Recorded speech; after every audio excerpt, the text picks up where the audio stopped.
नमस्कार मित्रांनो, मी नरेंद्र काबाडी आणि तुम्ही पाहत आहात न्यूज 36 महाराष्ट्र. पश्चिम बंगाल देशाला महान सुपुत्र देणारी भूमी. स्वामी विवेकानंद, सुभाषचंद्र बोस, जगदीशचंद्र बोस, रवींद्रनाथ टागोर, बंकिमचंद्र चट्टोपाध्याय, सत्यजित राय, एक से एक महान हस्ती.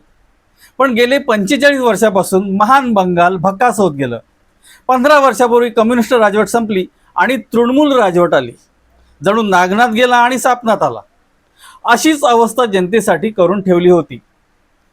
तृणमूल पार्टी ही गरीब लोकांच्या हितासाठी स्थापन झाली होती, पण ती बांगलादेशी आणि रोहिंग्या घुसखोरांच्या उद्धारासाठी झटत राहिली. राज्याची बरबादी झाली तरी चालेल, मग इथल्या लोकांवर गुंडगिरी करायची, जिवे मारायचं, महिलांवर बलात्कार करायचे, यात भरीसभर म्हणून हप्तेखोरी, आवास योजना भ्रष्टाचार, रेशन घोटाळा आणि ममता बानूचा या सर्वाला आशीर्वाद. पण पापाचा घडा भरला आणि तिच्याच भाषेत हांबा हांबा डुंबा डुंबा झाला. मला कोणी हरू शकत नाही हा माज उतरला. तो कसा उतरला याचं थोडक्यात पण सविस्तर विश्लेषण करूया. आणि 77 जागांवरून भाजप थेट 200 जागांवर कसा पोहोचला याचाही आपण थोडासा उहापोह करूया. नंबर 1, भाजपने सर्वात मोठं काम 10 वर्षापूर्वी केलं. ममता बानूचा राईट हँड सुवेंदू अधिकारी यांना फोडलं आणि भाजपमध्ये आणलंच नाही तर 10 वर्षे त्यांचं व्यवस्थित संगोपन केलं. सत्ताधारी पक्षाचा मोठा नेता फोडल्याशिवाय आपण पश्चिम बंगालमध्ये सत्ता हस्तगत करू शकत नाही, हे भाजपला पक्क माहीत होतं. आसाममध्ये नाही का, काँग्रेसचे नाराज हेमंत विश्व शर्मा रेडीमेड नेता भाजपने आपल्याकडे घेतला. तसंच सुवेंदूंना घेऊन भाजपने पहिलं स्वतःसाठी ग्राउंड तयार करून घेतलं आणि 10 वर्ष मशागत करत राहिले. नंबर 2, राष्ट्रीय स्वयंसेवक संघाने शहरी, ग्रामीण आणि अतिग्रामीण भागात पद्धतशीर कार्यविस्तार केला.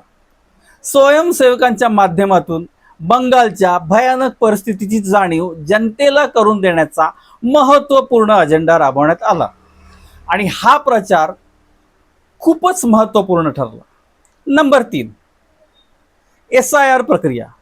ममता बानूची मुख्यतः मदार मुस्लिम मतदारांवर होती. भाजपने SIR प्रक्रिया राबवून घुसखोर मुसलमानांची 91 लाख मतं अपात्र ठरवली, जी ममता बानूची हक्काची मतं होती. नंबर 4, भाजपने मंजूर होणार नाही हे माहीत असताना देखील महिला आरक्षण बिल आणलं. विरोधकांनी विरोध केला, त्यामुळे विरोधक कसे महिला विरोधी आहेत हे महिलांना पटवण्यात भाजप यशस्वी ठरला. त्यात आधीच बंगालमध्ये हॉस्पिटलमध्ये स्त्रीवर झालेला सामूहिक बलात्कार आणि ममताची त्या बाबतीत असंवेदनशीलता लोकांच्या मस्तकात बसली होती. ममता तर त्या मुलीच्या आईला म्हणाली, 10 लाख रुपये घे आणि गप्प बस. भाजपने त्याच बलात्कारित मुलीच्या आईला तिकीट देऊन निवडणूक लढवायला लावलं आणि ती निवडणूक जिंकून देखील आली. नंबर 5, विविध राज्याच्या मुख्यमंत्र्यांना स्टार कॅम्पेनर म्हणून जबाबदारी सोपवण्यात आली. त्यात भाजपचे हुकमी एक्के योगी आदित्यनाथ आणि हेमंत विश्व शर्मा यांची प्रचंड जादू बंगालमध्ये चालली आणि मस्त वातावरण निर्मिती झाली. नंबर 6, अमित शहा यांनी निवडणुकीच्या आधी तब्बल 15 दिवस बंगालमध्ये ठाण मांडलं. त्यात त्यांनी महत्त्वाच्या गोष्टी केल्या. निवडणूक आयुक्त ज्ञानेश कुमार आणि UPचे एन्काउंटर स्पेशालिस्ट अजय पाल शर्मा यांना दिलेली फ्री हँड. याआधी ममता बानूचे गुंडे निवडणूक हॅक करत होते. विशिष्ट हिंदूंना घराबाहेर मतदानासाठी निघूनच देत नव्हते. त्यांना धमकावणं, मारहाण करणं, बूथ कॅप्चरिंग करणं या सगळ्या गोष्टी चालायच्या. मागच्या निवडणुकीत तर तब्बल 80 जण तृणमूल काँग्रेसच्या गुंडांनी खल्लास केले होते. यावरून तिथे किती पारदर्शक निवडणूक प्रक्रिया होत होती याचा अंदाज येतो.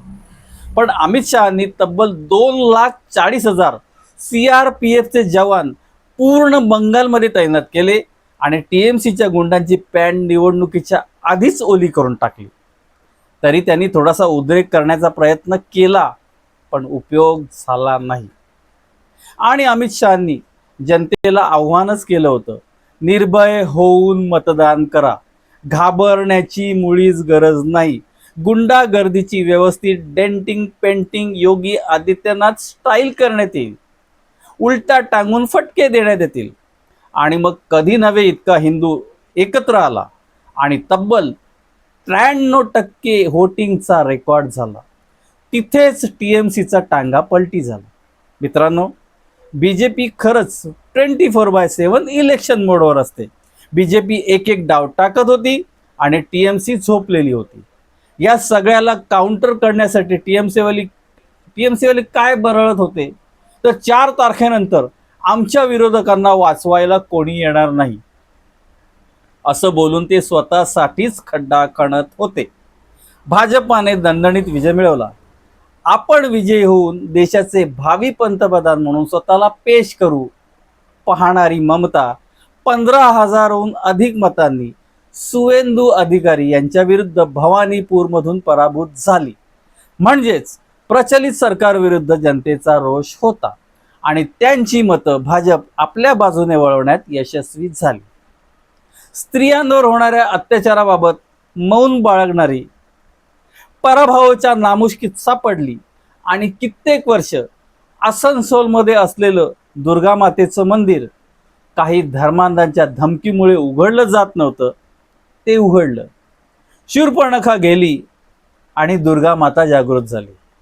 हावडा ब्रिजवर न भूतो न भविष्यती रामनामाचा गजर झाला, जो डाव्यांच्या आणि ममताच्या राज्यात मुळीच शक्य नव्हता. बंगालमध्ये हिंदू जणू काही बांगलादेशमध्येच राहत होते. ममता बानूमुळे हिंदूंचं ध्रुवीकरण झालं. त्यामुळे ह्या विजयाचं श्रेय ममता बानूलाही जातं. तिच्या जाण्याने तिनं पोचलेलं अवैध बांगलादेशी रोहिंग्या देश सोडून पळून जाऊ लागल्यात. त्यांना BJP मोठी कारवाई करेल याची भीती वाटते. त्यामुळे 4 तारीख के बाद तुम्हें बचाने कोई नहीं आएगा ही गोष्ट घुसपेठियांना लागू झाली. खरंच भाजप जिंकली नसती तर TMCच्या गुंडांनी भाजप कार्यकर्त्यांचे खून पाडले असते, बायका लुटल्या असत्या, नंगा नाच घातला असता आणि सर्व विरोधी तोंडावर बोट ठेवून बसले असते. आता केंद्राने बंगालमधील अनधिकृत कचरा रीतसर साफ करावा. बंगालमध्ये गोरगरीब कंगाल जनतेसाठी चांगल्या योजना राबवाव्यात आणि यापुढे घुसखोरीला पूर्णपणे वेसण घालावी. हिंदूंचं जगणं सुरक्षित करावं, देशद्रोह्यांपासून वाचवावा, एवढी माफक आशा सर्वसामान्य जाणकार भारतीय करतो आहे. मित्रांनो, या विजयाने केवळ भाजपालाच नाही तर कम्युनिस्ट व काँग्रेस देखील मनोमन आनंद झालाय. कारण ममताचं खच्चीकरण हे त्यांच्या पथ्यावर पण पडणार आहे आणि आपोआपच त्यांच्या पक्षासाठी स्पेस निर्माण झालेली आहे. आणि सगळ्यात महत्त्वाचं, man of the match SIR प्रक्रिया ठरली आहे. मित्रांनो, व्हिडिओ कसा वाटला प्रतिक्रिया द्या. चॅनेल सबस्क्राईब नसेल केलं तर सबस्क्राईब करा, लाईक करा, शेअर करा. पुन्हा भेटू, तोपर्यंत काळजी घ्या. नमस्कार.